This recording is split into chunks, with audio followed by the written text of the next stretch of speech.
The 1.2-liter 3-cylinder turbo engine is mainly used in the Buick Encore and also Chevy Trailblazer and Chevy Trax in the US. There are versions named LIH and LBP, and the only difference is that the LBP model is flex fuel, so it can burn ethanol-based fuel with no consequences. These engines are turbocharged and they offer pretty good power of 137 horsepower and also impressive torque at 167 pound-feet. But you're probably more interested in the common issues with these engines, and since they have been made since 2019, we already know a lot about their behavior after they reach 100,000 miles or more, so there is a pretty obvious understanding of the common problems. First of all, I should point out that these engines have a so-called wet timing belt. This is the belt that's moved inside the engine and works the same way as a chain would work, but it creates less noise. And the problem with these belts is that after about 50,000 miles they start degrading and contaminating oil with their debris. If such a belt is not replaced on time, it will clog the oil filter and eventually clog the oil pump.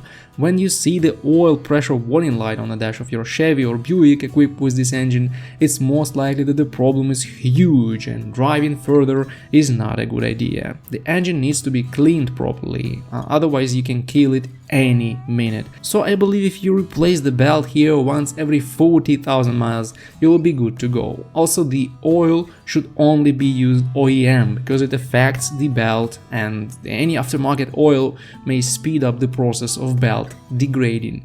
Unfortunately, GM makes the same mistake as Ford and Citroën with their wet belt engine and recommends belt replacement at 150,000 miles.